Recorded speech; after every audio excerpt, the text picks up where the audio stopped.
सूरज की तपिश और रोशनी का बड़ा दखल है, और ये तपिश भी होती है और रोशनी भी होती है, और कभी कभी हमें इसकी गर्मी बुरी भी लगती है। लेकिन इसके मुकाबले में जो चांद की रोशनी होती है वह ठंडी होती है और वो सूरज से ही मुस्तार ली होती है, लेकिन वो बहुत प्यारी और ठंडी सी एक रोशनी होती है जो हम सबको पसंद होती है और माँ से मुस्तार होती है। अब हकीकत ऐसे ही है कि जो रिश्ता कुदरत ने माँ का और औलाद का बनाया है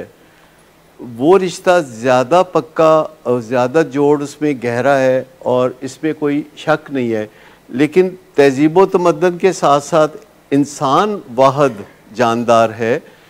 जिसका जो नर है यानी बाप है वो अपने बच्चों के लिए परदेस भी चला जाता है, वो सारा दिन मेहनत मजदूरी भी करता है, वो ज़माने से भी लड़ जाता है, वो अपने बेटे को अपने से आगे जाते हुए भी देख सकता है। लेकिन उनका जो रोल है वो ज़रा मुख्तलिफ है। माँ का रोल जो है वो एक तरह से केमिकल रिलेशनशिप है, उसमें ये आप जब समझ लें, ज़हन में रख लें कि माँ थोड़ी मजबूर है कि वो उस रोल में से निकल नहीं सकती, जबकि बाप जो है उस रोल में से निकल सकता है जब निकलने की ज़रूरत हो। बाप को निकलने की ज़रूरत होती है, बाप इस रोल में चला तो जाता है लेकिन उसको ये नहीं पता होता कि अपने जवान औलाद को ख़ुद कफ़ील होने का मौका कब दे दें। तो एक दफ़ा आदतन जब बाप अपनी औलाद के मामलात को संभाल रहा होता है और वो जवान हो रहे होते हैं और वो 25 साल के, 30 साल के, 40 साल के हो रहे होते हैं, तो बाप को समझ नहीं लगती कि कब इनका दूध छुड़वा देना है। माँ को तो किसी तरह पता चल जाता है कि कब बच्चे को दूध छुड़वा देना है, बाप को बिल्कुल पता नहीं चलता। और ये चीज़ें समझने की हैं कि कब हमने अटैच होना है बच्चे के साथ जब ज़रूरत है और कब हमने डिटैच होना है जब ज़रूरत नहीं है। तो ये जो अटैचमेंट है और ये जो डिटैचमेंट है, ये दोनों चीज़ें वक्तन फ़वक्तन हमें ज़िंदगी में अपनी औलाद के साथ करनी पड़ती है। इसको हम डिटैच्ड अटैचमेंट कहते हैं और ये ज़्यादातर बाप का किरदार है। माँ चूँकि केमिकली बाउंड है इसलिए माँ को ज़्यादा मुश्किलात पेश आती हैं क्योंकि केमिकल बड़े पावरफुल होते हैं, आदतें भी बहुत पावरफुल होती हैं लेकिन केमिकल आदतों से भी ज़्यादा पावरफुल होते हैं। तो आदतें हैं जो कि बाप को मजबूर करती हैं कि अनेबलिंग करूं, और केमिकल्स हैं जो कि माँ को मजबूर करते हैं कि अनेबलिंग करें, यानी अपने बेटे के लिए वो करें जो दर हकीकत बेटे को खुद करना चाहिए। और हर बंदा जिसको बैठे बिठाए पक्की पक्काई मिलती है वो तो चाहेगा कि उसको मिलती रहे, और आखिरकार आप 10 साल, 20 साल, 30 साल, 40 साल भी अपनी औलाद को हर वक्त जो है मुहैया करें वो तमाम चीज़ें जो कि उनको चाहिए। जिस दिन आप उन्हें ये कहेंगे कि अब तुम अपने आप को खुद संभालो, उस दिन वो नाराज़ ही होगा।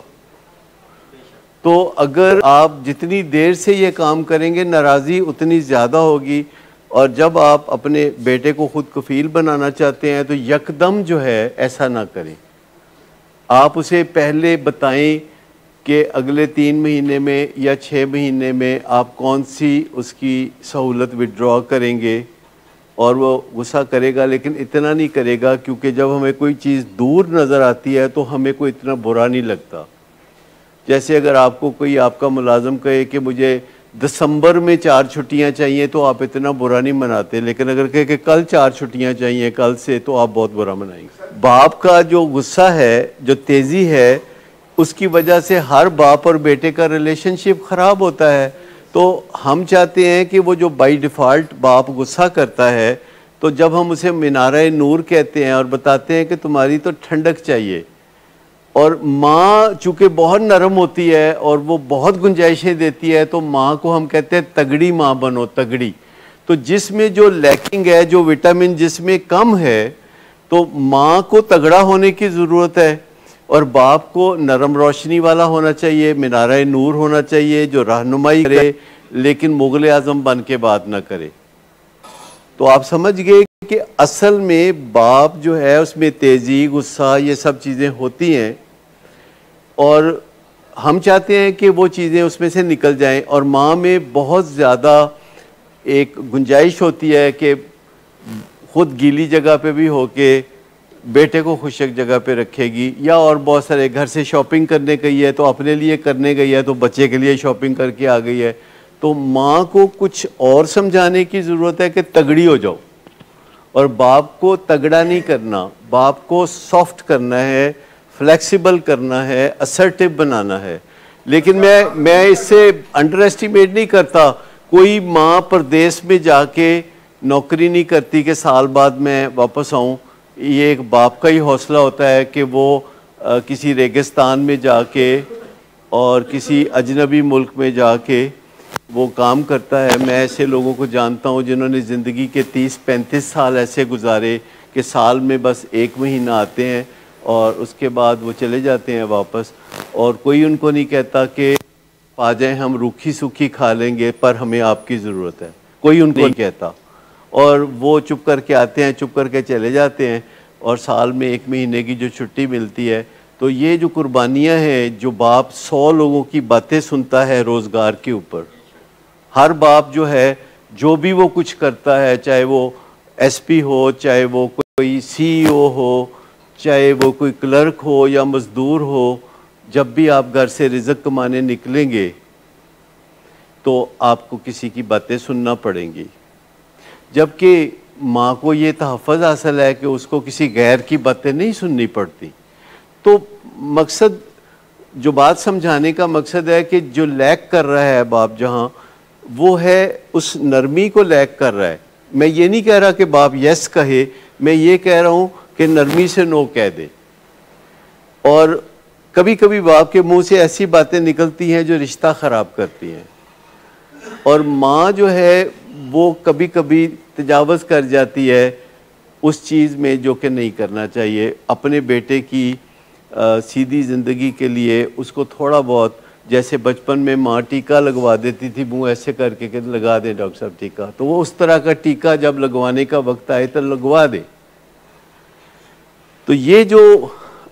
अनमोल फीलिंग्स के ऊपर हमारा स्ट्रक्चर है, जिसे हम कहते हैं कि अनमोल लाइफस्टाइल, कि जिसमें जब भी आप किसी से बात करें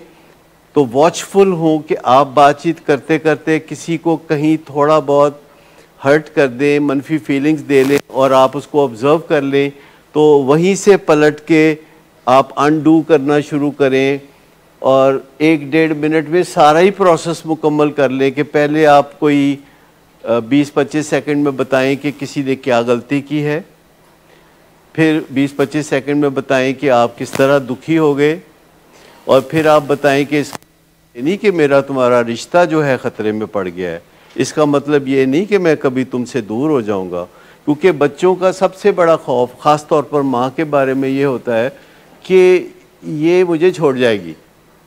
क्योंकि उनको वो तलख़ तजर्बा पैदाइश के टाइम पे जो हुआ होता है कि माँ ने उनको बड़े एयर कंडीशन माहौल में रखा होता है, और फिर वो दुनिया में आते हैं तो आते ही वो पहले बताते हैं कि गल चंगी नहीं लगी, रोना शुरू कर देते हैं, और फिर हर मुश्किल में रोते हैं। और अगर माँ साथ वाले कमरे में भी जाए तो बच्चे को लगता है कि माँ टुर गई, और अगर बच्चे को माँ स्कूल छोड़ने जाती है तो बच्चे को लगता है कि अब माँ कभी वापस नहीं आएगी। तो वो बच्चे के अंदर ये जो तासुर है कि मुझे माँ छोड़ जाएगी, ये चलता रहता है, और फिर ये और लोगों पे भी प्रोजेक्ट हो जाता है कि बच्चे को लगता है कि बाप छोड़ देगा, फिर से लगता है कि मेरा बॉस मुझे छोड़ देगा, फिर लगता है कि मेरा भाई मुझे छोड़ देगा। तो ये जो अबेंडनमेंट है, यानी छोड़ जाने का खौफ, जो कि इंसान एक दूसरे को ये धमकी बहुत देते हैं कि तुम मेरी बात मानो नहीं तो मैं तुम्हें छोड़ जाऊंगा,